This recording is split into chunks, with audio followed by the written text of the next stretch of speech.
கல்யாணம் பண்ணிட்டு வாழறது கஷ்டம். பொது வாழ்க்கையில இருக்கக்கூடியவங்களுக்கு பெரிய கஷ்டம். சரி, அக வாழ்க்கையில இருக்கக்கூடியவங்களுக்குன்னா அதுவும் கஷ்டம். நை நை நை நை நை நைனே இருப்பாங்க. இந்த ஃப்ரஸ்ட்ரேஷன் இருக்குல்ல, இந்த ஏமாற்று விஷயங்கள்ல ஒரு அம்மா 40 வருஷம் ஒரு கணவரோட வாழ்ந்துருச்சு. ஒரு ஆள் அவர் பேட்டி எடுக்க வராங்க. அம்மா 40 வருஷம் வாழ்ந்திருக்கீங்களே, உங்க புருஷனை பத்தி சொல்லுங்க. அந்த அம்மா சொன்ன பதில், நான் தமிழாசிரியர், 300 பக்கத்திலையும் மொழிபெயர்க்கவே முடியும். ஒரே ஒரு சவுண்டு கொடுத்துச்சு.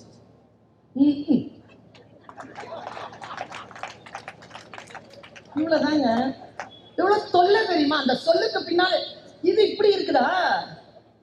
இப்போ ஐயாவனுடைய ஆட்சிக்கு பிறகு இப்போ ஒரு அம்மா அவங்க கிட்ட கேக்குறாங்க, என்ன இவ்வளவு சந்தோஷமா இருக்கிறீங்க? சந்தோஷமா இருக்கிறேன். ஆமா சந்தோஷமா இருக்கிறேன். உங்களுக்கு கல்யாணம் ஆயிடுச்சா? ஆயிடுச்சு. கல்யாணம் ஆனதுக்கு அப்புறம் எவ்வளவு சந்தோஷமா இருக்கிறீங்க? ஆமா. அப்ப உங்க வீட்டுக்காருக்கு நன்றி சொல்லுங்க. அந்த அம்மா சொல்லிச்சு, சொல்ல மாட்டேன். ஏன்? நான் சந்தோஷமா இருக்கிறதுக்கும் அவருக்கும் தொடர்பு. நீ 1000 சொல்லு, நீ திரைப்படத்துல நடி, நான் ரசிக்கிறேன், கை தட்டுறேன், வேணும்னா விசில் கூட அடிச்சுட்டு போறேன். அவளத்தோட தான் அங்க. அதுக்கு அப்புறமா வந்து எங்களை ஆட்சி செய்யணும்னா எங்களுடைய குடும்ப தலைவனாக இருக்க வேண்டியதற்கான தகுதிப்பாடு என்பது என்ன என்பதனை தமிழக மக்கள் புரிந்து வைத்திருக்கிறார்கள் என்பதற்காக சொல்லுகிறேன். பிள்ளைகளே, படிச்சுக்கோங்க, மற்றதெல்லாம் நான் பார்த்துக்கிறேன். இப்படி சொல்ல முடியுமா? இப்படி சொல்லக்கூடிய தலைவனை மிஸ் பண்ணலாமா? வாங்க சினிமா பார்க்கலான்னு ராத்திரி 3 மணிக்கு ஷோவை வச்சு நாசம் பண்ற இந்த உலகத்துல பிள்ளைகளே, நீங்கள் படிக்க வேண்டும் என்பதற்காக நான் எதை வேண்டுமானாலும் செய்வேன். இந்த தாய் தமிழகத்தின் முன்னால் வந்து நிற்பேன். என்னை நானே பலி கொடுப்பேன். உங்கள் வாழ்க்கை நன்றாக இருக்க வேண்டும் என்று நிற்கிறானே ஒரு காவல் தலைவன். அயா பூஸ்டர் சுகரை கண்ட்ரோல் பண்ணும், உங்க ஆரோக்கியத்தை மீட்டு தரும். சர்க்கரையை கட்டுப்படுத்துறதுக்கான எளிமையான வழிமுறை, இயற்கையான வழிமுறை. அனைத்து மருந்து கடைகளிலும் கிடைக்கும். விசை உறும் பந்தினை போல் உள்ளம் வேண்டியபடி செல்லும் உடல் கேட்டேன். நசையரு மனம் கேட்டேன், நித்தம் நவம் என சுடர்தரும் உயிர் கேட்டேன். அசைவரு மதி கேட்டேன், இதை அருள்வதில் உனக்கெதும் தடையுள்ளதோ? வல்லமைத்தாராயோ இந்த மாநிலம் பெண்ணுற வாழ்வது. பேரன்பிற்கும் பெருமதிப்பிற்கும் உரிய சென்னை கிழக்கு மாவட்டம் கொளத்தூர் மேற்கு பகுதி இளைஞர் அணி மிக கொண்டாட்டத்துடன் நிகழ்த்தி கொண்டிருக்கக்கூடிய மக்கள் முதல்வரின் மனித நேய திருவிழா. நெஞ்சுரம் கொண்ட நம் முதல்வரை, நிகரற்ற தமிழ்நாட்டின் கொள்கை தலைவரை வாழ்த்துரைக்கக்கூடிய வாய்ப்பு எங்கள் அத்துணை பேருக்கும். இந்த நிகழ்ச்சிக்கு ஏற்பாடு செய்து உண்ணும் உணவும் பருகும் நீரும் தின்னும் வெற்றிலையும் தங்கத் தலைவர் தளபதிக்காகவே வாழ்ந்து வரும் பெருந்தகை என் அண்ணன் செயல் வீரன் சேகர்பாபு அவர்களே,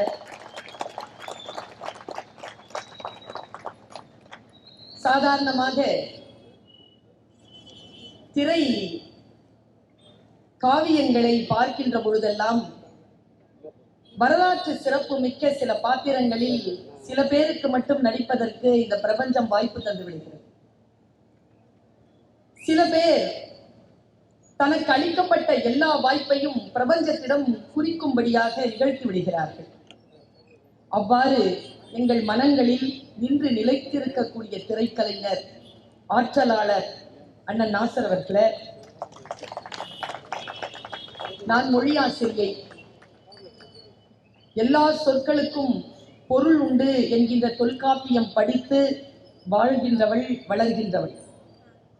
மொழி என்பது சொல்லால் ஆனது மட்டுமல்ல, சிறு ஒலி குறிப்பை கூட மிகப்பெரிய மொழியாக இந்த நாட்டில் சொல்ல முடியும் என்பதனை தன்னுடைய நகைச்சுவை ஆற்றலால், அறிவின் மிகுதியால் வெளிப்படுத்தி நம் மனங்களை எல்லாம் கொள்ளை கொண்டு வரலாற்று படைத்திருக்கக்கூடிய நகைச்சுவை பேரரசர் வைகை புயல் அண்ணன் வடிவேலு அவர்களே,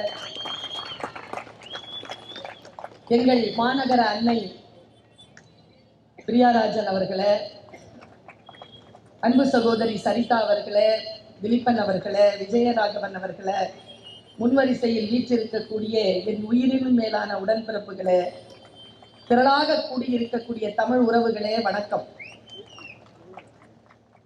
இந்த திருவிழாவை எப்பொழுதும் நான் எதிர்பார்த்து கொண்டே இருப்பது வழக்கம். மார்ச் 1ஆம் தேதி எங்கள் தங்கத் தலைவருக்கு பிறந்த நாள். அந்த பிறந்த நாளை தமிழ்நாடே கொண்டாடி கொண்டிருக்கின்ற பொழுது, உலகத்தில் இருக்கக்கூடிய தமிழ்நாடு சார்ந்த மக்கள் கொண்டாடி கொண்டிருக்கின்ற பொழுது, எனக்கு அண்ணன் சேகர்பாபு அவர்களிடமிருந்து தொலைபேசி வரும்.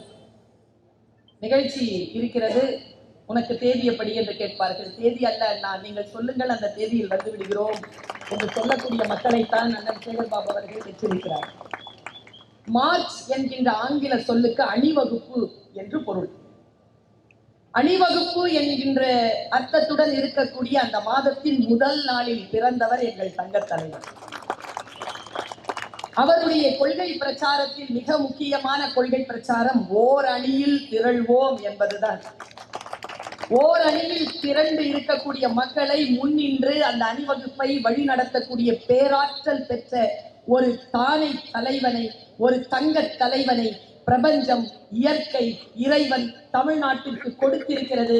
அதை பாதுகாப்பதும் அடுத்த கட்டத்தில் நம்முடைய தலைமுறைக்காக பாதுகாத்து கடத்துவதும் நம்முடைய பொறுப்பு என்று உணர்ந்த காரணத்தினால் நான் இங்கே வந்து அன்னாருக்கு வாழ்த்து சொல்லிக் கொண்டிருக்கிறேன். எனக்கு சமீப காலமாக அவருடைய ஒரு படம் மிகவும் மனதிற்கு நெருக்கமாக இருக்கிறது. ஏனென்றால் நாங்கள் எல்லோரும் பெண்கள். இதோ பெண்கள் தினம் கடந்து போயிருக்கிறது. நான் எப்பொழுதும் இந்த வார்த்தையை சொல்லுவேன். ஒரு ஆண் நாற்காலியில் உட்கார்வதற்கும் ஒரு பெண் நாற்காலியில் உட்கார்வதற்கும் இடையிலே இருக்கக்கூடிய அந்த இடைவெளி இருக்கு இல்லையா, அந்த கால எல்லை என்பது அற்புதமானது. ஒரு ஆண் ஒரு நாற்காலியில் உட்கார வேண்டும் என்றால் 30-40 ஆண்டுகள் உழைத்தால் அந்த நாற்காலி அவனுக்கு கிடைக்கும்.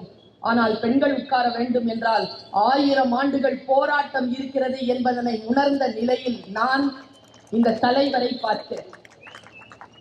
இந்த நமக்கு கிடைத்த இந்த தலைவர், ஒரு படம் இருக்கிறது, அந்த படம் கையை இப்படி உயர்த்தி இருக்கிறது, கீழே ஒரு வாசகம் போட்டிருக்கிறார். நான் என் அலுவலகம் போகின்ற வழியிலெல்லாம் அந்த படத்தை பார்த்து ஒரு வினாடி நின்று அந்த வாசகத்தை படித்து விட்டு போவேன். அந்த கீழே ஒரு வாசகம் எழுதியிருக்கும், தமிழ்நாட்டை தலை குனிய விடமாட்டேன். இது எவ்வளவு உயர்ந்த ஒரு சொல் என்பதனை உள்ளார சுயமரியாதை என்கின்றதை உணர்ந்த நான் இதை மிக நுட்பமாக பார்க்கிறேன். யார் வந்து நின்றாலும் உங்களுக்கு முன்னால் என் தாய் தமிழகத்தின் மக்கள், என் தமிழ்நாட்டின் மக்கள் தலை குனிய மாட்டார்கள், அவர்களை ஒருபோதும் தலை குனிய விடமாட்டேன் என்று சொல்லி நமக்காக முன்னால் நின்று கொண்டு நம்மை பாதுகாக்கக்கூடிய காவல் சாமி, அந்த காவல் தெய்வத்திற்கான பிறந்த நாள் வாழ்த்து. ஒருபோதும் தமிழ்நாடு தலை குனியாது, வெல்வோம், அணிதிரள்வோம் என்று சொன்ன அந்த வார்த்தையை கேட்டு நாம் அணிதிரண்டால் நாம் மட்டுமல்ல, எனக்கு முன்னால் அண்ணன் நாசர் அவர்கள் பேசியது போல இது இயற்கை நமக்கு தந்திருக்கக்கூடிய வாய்ப்பு. இவர்கள் ஆள வேண்டும் என்பது நமக்கு இயற்கை கொடுத்திருக்கக்கூடிய வாய்ப்பு. இந்த வாய்ப்பை நாம் சென்ற முறை பயன்படுத்தி கொண்டோம். இந்த முறை நான் இப்படி சொல்றேன், நான் கட்சி சார்ந்தே பேசுகின்றவர்கள் இல்லை என்பது உங்கள் அத்துணை பேருக்கு தெரியும். நான் அரசு நிலையில் நின்று பார்க்கிறேன். கொரோனா முடிந்தவுடன் அரசு ஆட்சி வருகிறது. அரசு ஆட்சியை ஏற்ற அந்த வினாடியில் தமிழகமே சீர்குலைந்து இருக்கின்ற நிலையில் அதை தூக்கி நிறுத்தியதோடு அல்லாமல் இந்தியாவின் தலைமை மாநிலமாக இந்த மாநிலத்தை உயர்த்தி இருக்கிறார் நம் தங்க தலைவர் அவர்கள். நான் இப்படி யோசிக்கிறேன், யார் யாருக்கெல்லாம் நன்மை நடந்திருக்கு. இது ஒரு நன்றி அறிவிப்பு நாடுதான். பெண்கள், இளைஞர்கள், முதியவர்கள், குழந்தைகள் என அனைத்து மக்களுக்கும் நன்மையும் ஏற்றமும் தந்திருக்கும் முதலமைச்சர் அவருக்கு பிறந்த நாள் வாழ்த்து. என்னென்ன திட்டம்? புதுமை பெண்கள் திட்டம், கல்வி சிறந்த தமிழ்நாடு திட்டம், மாபெரும் தமிழ் கனவு திட்டம், காலை உணவு திட்டம், இலவச பேருந்து பயணம், கனவு இல்லம், மகளிர் சலுகை தொகை அல்ல, மகளிர் உரிமை தொகை. இந்த சொற்கள் எல்லாம் நம்ம பார்க்கணும். இன்னைக்கு எனக்கு ரொம்ப மகிழ்ச்சி. ஏன் தெரியுமா? எப்போ நாங்க நிகழ்ச்சிக்கு வந்தாலும் அரங்கம் நிறைந்திருக்கும். அது எங்களுடைய அண்ணன் சேகர்பாபு அவர்கள் மீது கொண்ட மாறாத பற்றினாலும், அவர் கீழே அணிதிரண்டு இருக்கக்கூடிய தொண்டர்களினுடைய முயற்சியினாலும் நிச்சயமாக அரங்கம் நிறைந்திருக்கும். அதில் ஒரு சதம் கூட சந்தேகம் கிடையாது. ஆனால் இந்த கூட்டத்தை பார்க்கிறேன், இந்த கூட்டத்தில் இளைஞர்கள் திரண்டு இருக்கிறார்கள். அது மிக முக்கியமான நகர்வாக நான் பார்க்கிறேன். இளைஞர்கள், நீங்கள் வந்திருக்கிறீர்கள், உங்களுக்கு சொல்லுவதற்கு சில விஷயங்கள் உண்டு. தமிழ் வளர்ச்சி துறை என்ற ஒரு துறை உண்டு. அந்த துறையில் அனைவருக்கும் வேலை வாய்ப்பு என்கின்ற நிலையில் வருகின்ற பொழுது, சமீபத்தில் ஓராண்டுக்கு முன்னால் நம்முடைய தமிழ்நாடு முதலமைச்சர் அவர்கள் ஒரு கேள்வியை எழுப்புகிறார். இந்த துறையில் தமிழ் படித்தவர்கள் எத்தனை பேர் இருக்கிறார்கள் என்று கேட்கிறார். உடனடியாக அடுத்ததாக வரக்கூடிய பணி நியமனங்களை என்ன செய்து கொள்ளலாம் என்ற பொழுது அவர் சொல்கிறார், அரசு, தமிழ்நாடு அரசு பணியாளர் தேர்வாணையம் மூலமாக தமிழை முறைப்படியாக படித்தவர்களுக்கு தேர்வு நடத்தி அந்த தேர்விலே வெற்றி பெற்றவர்களை துணை இயக்குனராக 13 பேரை நிறுவி இந்த தமிழ்நாடு அரசு மிகப்பெரிய சாதனை படைத்திருக்கிறது என்பதனை அந்த தமிழ் படித்த என்னால் மிக நுட்பமாக புரிந்து கொள்ள முடியும். அந்த தலைவருக்கு என்னுடைய நன்றி. அடிப்படையில பெண் தானே, என்ன இருந்தாலும் பெண்களுக்கான ஏற்றம் தானே. பெண்களுக்கு இவர் என்ன செஞ்சிருக்காருன்னு யோசிச்சு பார்க்கும் பொழுது, 33% கொடுக்கறதுக்கே முக்கி போன இந்த நாட்டுல உள்ளாட்சி தேர்தல் வரும் பொழுது 50% பெண்களுக்கு என்று இடஒதுக்கீடு தந்து 50%க்கு வச்சாங்க. நான் என்ன யோசிக்கிறேன்னா, இடஒதுக்கீடுல நின்று பெண்கள் வந்துட்டோம், பொதுவிலேயே நின்னோம், 200 சீட்டியா அப்படி தராசுல நிக்குது. 101 பெண்கள் 99 ஆண்கள்னு நிமித்தி பாருங்க. இதுல நான் எங்க தெரியுமா வியந்து இந்த தலைவரை பார்த்தேன், அந்த 101 பேரையும் பார்த்து, இந்த 99 பேரையும் பார்த்து, அந்த 101 பெண்கள்ல ஒரு தலைவியை எடுத்து அந்த 200 பேருக்கு அப்படி தலைவரை அப்படி போட்டார்ல, அங்க நிக்கிறார் தலைவர். தலைமைத்துவம் என்பது பெண்களுக்கு எவ்வளவு முக்கியம் தெரியுமா? அவ்வளவு சுலபமானது இல்லையா? நீங்கெல்லாம் நகைச்சுவையில பேசிட்டு போயிடலாம் பெண்களை பற்றி. பெண்ணாக இருப்பதும் பொதுப்பணியில் நின்று களமாடுவதும் ஒரு பெண்ணுக்கு அவ்வளவு சுலபம் இல்லை. சுயமரியாதையுடன் கூடிய உடல் இருப்புகள் இருந்தால் மட்டும்தான் ஒரு பெண்ணாக சுதந்திரமாக களமாட முடியும் என்றால், இந்த திராவிட முன்னேற்ற கழகம் என்கின்ற இந்த அமைப்பு பெண்களுக்கு சுயமரியாதையை மிக சிறப்பாக தருகின்ற அமைப்பு. முன்னால நம்ம வைகை புயல் அண்ணனை பார்த்த உடனே இது ஞாபகம் வருது. இது நோட்ஸ்ல இல்ல.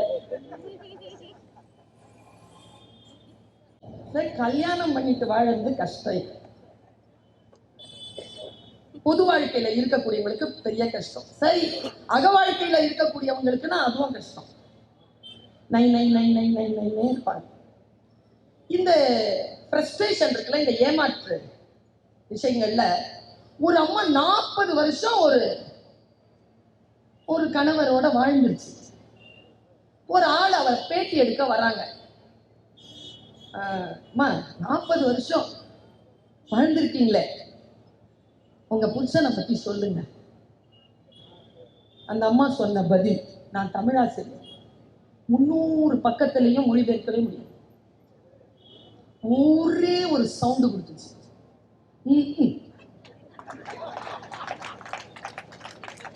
இவ்வளவுதாங்க.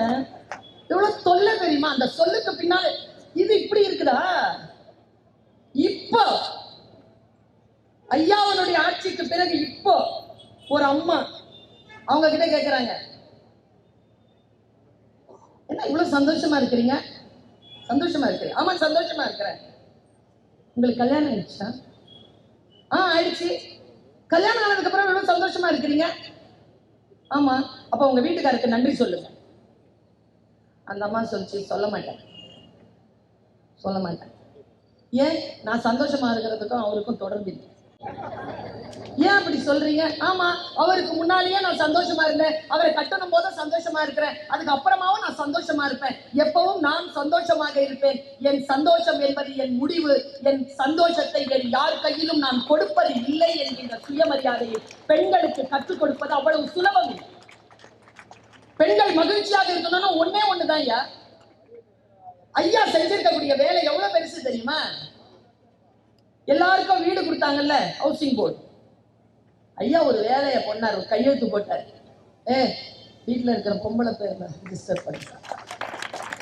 ஏன் தெரியுமா? இப்படி சொல்லிடுறீங்களா வீட்டை விட்டு வெளில போகணும்? இப்ப சொல்லுங்களேன் பாப்போம், வீட்டை விட்டு வெளில போகணும். நாங்க போக முடியாது, ஏன்னா அது எங்க வீடு. திருமணம் செய்து கொண்டு வந்தாலும் அது என் வீடு என்று சொல்லக்கூடிய சுயமரியாதையை பெண்களுக்கு தந்தார்கள் என்றால் காலம் காலமாக பெண்கள் அடிபட்டுக் கொண்டிருப்பதற்கான ஆறுதலாகவும் மருத்துவமாகவும் இந்த ஆட்சி விளங்குகிறது என்பதை தவிர வேறு என்ன சொல்லிவிட முடியும்? இளைஞர்களே, நான் உங்களுக்கு ஒரு விஷயம் சொல்லுகிறேன். வாழ்க்கை என்பது அவ்வளவு ஒன்றும் வசதியானதல்ல, சவால்கள் நிறைந்ததுதான். அண்ணன் நாசர் அவர்கள் சொன்னார்கள், வெறும் சினிமால நடிக்கிறதுனால தலைமை ஏற்க முடியாதப்பா, உனக்கு பின்னால் ஒரு வரலாறு இருக்க வேண்டும், அந்த வரலாற்றில் நீ களம் இறங்கி களமாடி இருக்க வேண்டும், இந்த மக்களுக்காக சிந்தித்து இருக்க வேண்டும், உனக்காக கொள்கைகள் இருக்க வேண்டும், எங்கள் நலனுக்காக திட்டங்கள் நீ வைத்திருக்க வேண்டும். அப்படி இருந்தால் தானே ஒருவன் தலைவனாக இருக்க முடியும். நான் சொல்லுகிறேன் பிள்ளைகளே, 2 மரங்களை போல் இருங்கள். ஏன் தெரியுமா? என்னை எல்லாரும் சொல்லுவாங்க, நான் என்னதான் இருந்தாலும் நான் சுயமரியாதைக்காரி, அவ்வளவுதான் என் அடையாளம். இந்த உடம்புல ஓடுற ரத்தம் திராவிட ரத்தம், இதுதான் சத்தியம். இந்த திராவிட ரத்தத்தின் சூட்டோடு நான் சொல்லுகிறேன், 2 மரங்களை போல் இருங்கள். ஒன்று சந்தன மரம். சந்தன மரம்ன்றது ஏன் தெரியுமா நான் சொல்றேன்? முக்கியமா இளைஞர்களுக்கு சொல்றேன், கவனம். ஏன் தெரியுமா? நம்ம வாழ்க்கையை மாத்தி போடுற சொல் யார் வாயிலிருந்து வரும்னு தெரியாது. எவ்வளவோ காத்திருப்போம். பிரபஞ்சம் உங்கள் மீது அக்கறை கொண்டிருக்கிறது என்றால் யாருடைய உடலிலாவது ஒரு வார்த்தையை போடுகிறது, அந்த வார்த்தை உங்களை வந்து சேர்ந்தால் நீங்கள் தப்பித்துக் கொள்வீர்கள். இல்லை என்றால் கவனச்சிதறல் இருந்தால் மீண்டும் அந்த சொல் உங்களை வந்து சேர்வதற்கு 40-50 ஆண்டுகள் ஆகிவிடும். கவனத்தோடு இந்த வார்த்தையை கேட்டுக்கொள்ளுங்கள். சந்தன மரம் போல் இருங்கள். ஏன் சந்தன மரம் என்று சொல்லுகிறேன் என்றால், சந்தன மரம் என்றால் உயர்ந்தது, அது சாமிக்கு படைக்கப்படுவது. அந்த சந்தனம் திருமண வைபவங்களில் பயன்படுத்தப்படுவது உயர்வானது. ஆனால் ஒரு உண்மை தெரியுமா? சந்தன மரம்னா பாம்பு சுத்தி இருக்கும், பாம்பு சுத்தும். இப்போ சொல்றேன், எங்கே நன்மை இருந்தாலும் அந்த நன்மையை நோக்கி தீமை வரும்.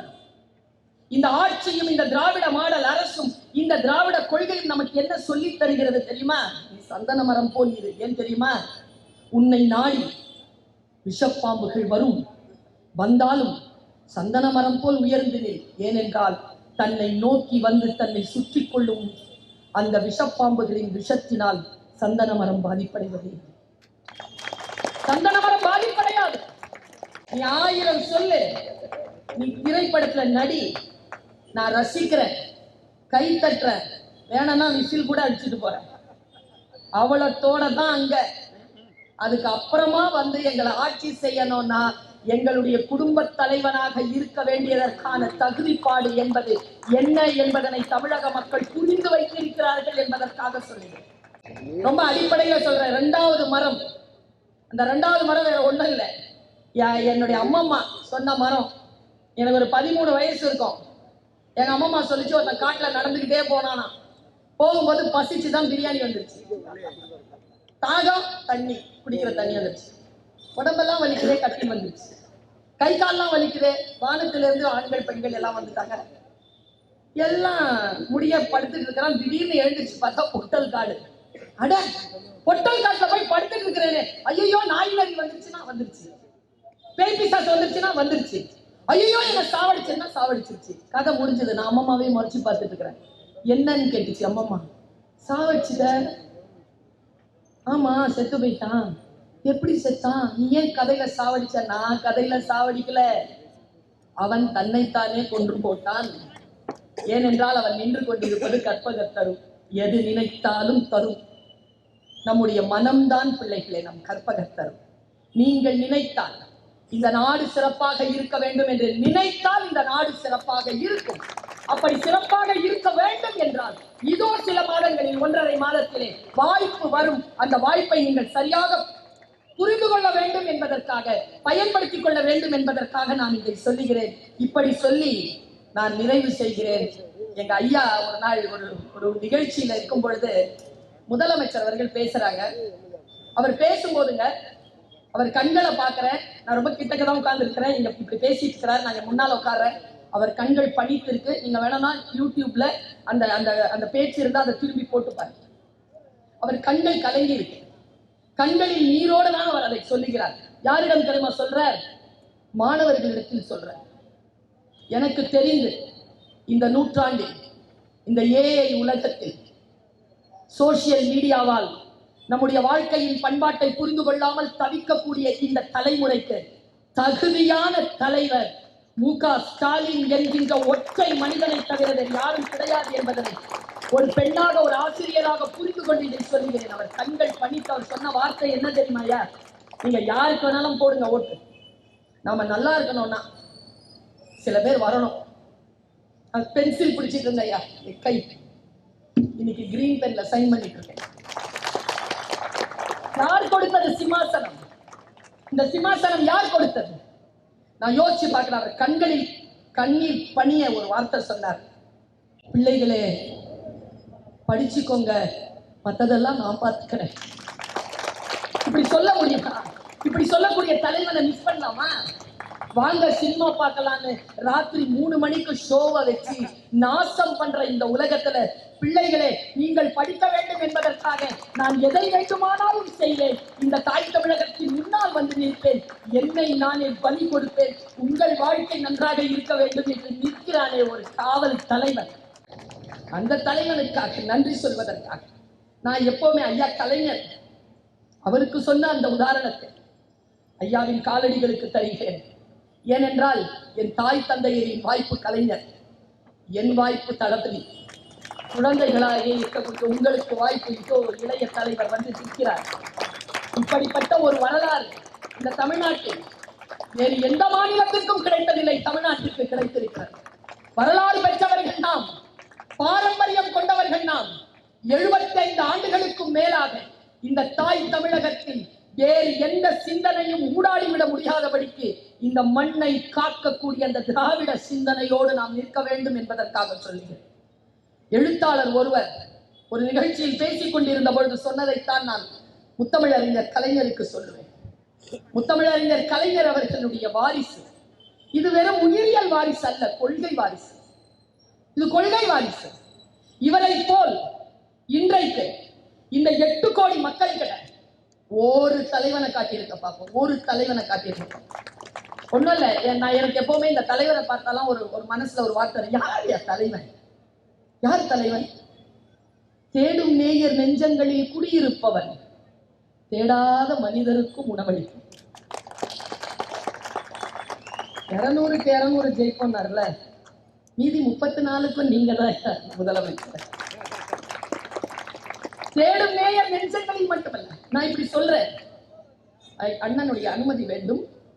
அண்ணன் அப்பொழுதுதான் பொறுப்பெடுத்திருக்கிறார். ஏதோ ஒரு நிகழ்ச்சி போய் கொண்டிருக்கிறோம். அண்ணன் உங்க அனுமதியோடு சொல்ற, மன்னிக்கணும், எனக்கு பின்னால் உட்கார்ந்துட்டு இருக்கிறேன். ஏதோ போன் வருது, ஒரு கட்சி ஆளுக்கிட்ட போன் வருது. அண்ணன் என்ன தெரியுமா சொன்னார்?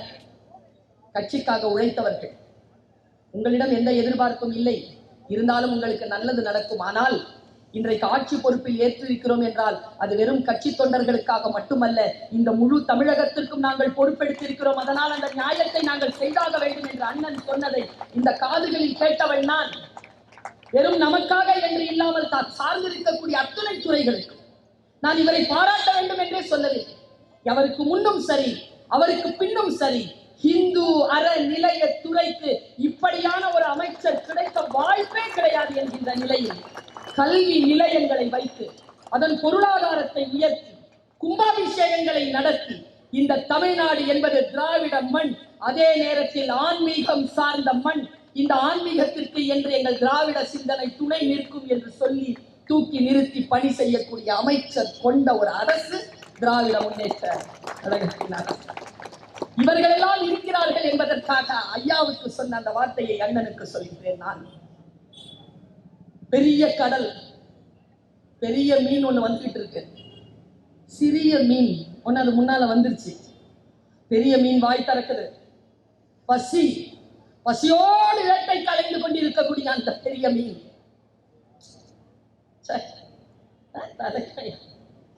தன் கூட்டத்திற்கு வந்த லட்சோப லட்ச மக்கள் ஒருத்தன் கூட ஒரு சிறிய காயமும் இல்லாமல், ஒரு சிறிய துன்பமும் இல்லாமல் தன் வீடு போய் சேர்ந்தார். கோடிக்கணக்கான மக்களை, லட்சக்கணக்கான மக்களை தொடர்ந்து கூட்டி கூட்டம் நடத்துகிறோம். நான் ஒரு விபத்து கிடையாது. ஏன் தெரியுமா? நாங்கள் அப்படிப்பட்ட தலைவர்களிடம் பயிற்சி பெற்றோம். பாருங்க, சினிமாவை இப்படி பார்த்து தான் எடுக்கணும், இப்படி பார்த்து எடுக்கக்கூடாது. சரியா? மக்களுக்காக எங்க விசில் அடிக்கிறான் அந்த பாயிண்ட் போடு, அது இல்ல ஆட்சி. மக்களுக்காக, மக்களுடைய நன்மைக்காக. இந்த பெரிய மீன் ஒண்ணு வேட்டைக்கு கிளம்பிச்சான். அலைஞ்சுக்கிட்டே இருக்கு அந்த மீன். ஒரு குட்டி மீன் முன்னால வந்துருச்சு. அந்த குட்டி மீன் துடிக்குது, இது வாயில போக கூடாதுன்னு. அது துரத்துது. சின்ன மீன் போய் ஒரு பாறையில மோதி அப்படி நிக்குது. பெரிய மீன் வாய் திறந்து முன்னால போய் இப்படி நின்ன உடனே குட்டி மீன் சொல்லிச்சா, கொஞ்சம் ஒரு நிமிஷம் இதை பேசிக்கலாம், 1 minute ப்ளீஸ். ஓ, அப்பா அடிச்சாருனா பையன் கேட்பான் தெரியுமா? அப்பா அடிச்சா பையன் அப்பா ஒரு நிமிஷம் நான் சொல்றேன் கேட்டுக்கேன், அடிக்கல அப்படி சொல்லல. யார் சமாதான கொடி உயர்த்துகிறார்கள்? அடி வாங்குகின்றவர்கள் தான். அடிக்கின்றவர்கள் என்றைக்கு சமாதான கொடி உயர்த்துகிறார்கள்? வாய் திறந்து ஒரு நிமிஷம் பேசிக்கலாமா? நான் பெரிய மீன் சொல்லிட்டேன். சரி பேசு, நம்ம பேசணும்னு சொன்னிய பேசு. சின்ன மீன் சொல்லிச்சா, நான் குட்டி மீன், நீ பெரிய மீன், என்னை விட்டுட. ஏன் உன்னை விடணும்? இல்ல, உன் வயிறு இவ்வளவு பெருசு, நான் இத்துணுண்டு இருக்கிறேன், உன் பசி அடங்காது, உன் வாய்க்குள்ள போச்சுன்னா என் உயிர் தானே போவோம், நீ என்னை விட்டுட்டு போலாம்ல. குட்டி மீன் சொல்லிச்சு. பெரிய மீன் சிரிச்சுட்டே சொல்லிச்சா, சூப்பரா சொன்னிய, உண்மைதான், நீ சின்ன மீன், நான் பெரிய மீன், உன்னை சாப்பிட்டா என் பசி போவாதான். ஆனா நான் உன்னை சாப்பிடணும், நான் சாப்பிடக்கூடாதுன்னா ஒரு டீல் பண்ணிக்கலாமா? என்ன டீல்? இந்தா, என்ன சாப்பிடு, என்ன கொன்னுடு, என்ன சாப்பிடலன்னு வச்சுக்க, உன்னை சாவடிச்சிருவேன்னு சொல்லிட்டு மிரட்டுற அந்த பெரிய மீனை பார்த்து தன் உயிரையும் கொடுக்க முடியாமல், அந்த பெரிய மீனை சாப்பிடவும் முடியாமல் கையறு நிலையில் தவித்துக் கொண்டிருக்கக்கூடிய அந்த சின்ன மீனுக்காக எவன் ஒருவன் குரல் கொடுக்கிறானோ அவன் தான் தலைவன். பெரிய மீனுக்காக பேசுறவன் இல்ல. சாலமோன் என்ற ஒரு மன்னன் இருந்தான், பைபிளில் சொல்லப்படுகிறது. அந்த மன்னன் தன்னுடைய குதிரையை ஓட்டிக்கொண்டு வருகின்ற பொழுது சின்ன எறும்புகள் சொன்னதாம், ஐயோ குதிரைப்படை வருகிறது, நகர்ந்து கொள்வோம்னு.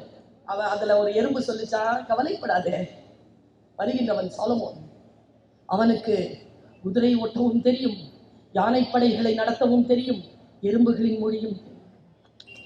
எவன் ஒருவன் உயர்ந்த நிலையில் இருந்து கொண்டு சாதாரண நிலையில் இருக்கக்கூடிய மக்களுக்காக சிந்திக்கிறானோ அவர் தலைவர். அன்னவர்க்கே சரண் நாங்களே.